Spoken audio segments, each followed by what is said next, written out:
Good morning विद्यार्थियों। BA third year के तमाम विद्यार्थियों का हार्दिक स्वागत है। पॉलिटिकल साइंस की इस पेपर में अंतर्राष्ट्रीय संबंध इसका नाम है। विद्यार्थियों, इससे पहले हमने अंतर्राष्ट्रीय राजनीति के उपक्रमों के बारे में अध्ययन किया था। आज हम बात करेंगे राष्ट्र शक्ति के बारे में। सबसे पहले हम इसका अर्थ और इसकी परिभाषा को समझेंगे कि जब हम कहते हैं कि राष्ट्र शक्ति तो इसका अभिप्राय और अर्थ क्या है। सबसे पहले हम इसके अर्थ को समझेंगे। स्वाधीनता ने अपनी इसका जो अर्थ क्या हुआ है कि अपनी जो इच्छा है वो दूसरों पर थोपने की सामर्थ्य। अगर हम व्यक्ति जीवन में बात करें, अगर हम अपनी इच्छा किसी दूसरे पर थोपने का प्रयत्न करते हैं और वो लागू हो जाती है तो इसका मतलब हमारे पास जो है वो पावर है। तो यहाँ पर भी स्वाधीनता यही कह रहे हैं कि कोई राष्ट्र अगर अपनी इच्छा दूसरों पर थोपने की सामर्थ्य पैदा कर रहा है, इसका मतलब उसके पास नेशनल पावर है।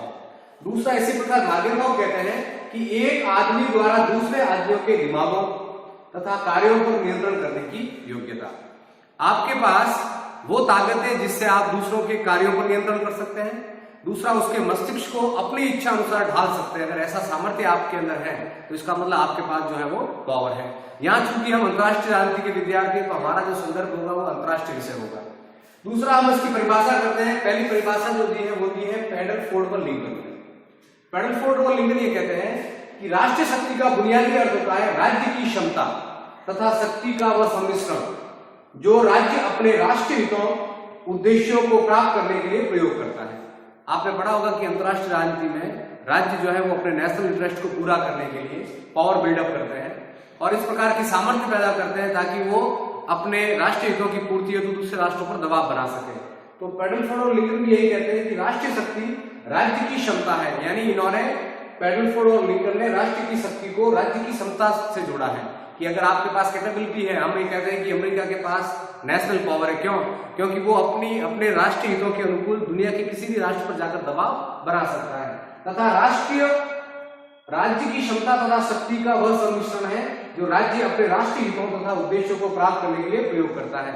मूल रूप से अगर आप एक राजनयिक है किसी देश के या आप किसी राष्ट्र के प्रतिनिधि हैं और अगर आपको अपने राष्ट्रीय हितों की पूर्ति करनी है और आपके पास वो पावर है जिससे दूसरे राज्यों के व्यवहारों को आप अपनी इच्छा अनुसार प्रभावित कर सकते हैं तो इसका मतलब आपके पास नेशनल पावर है।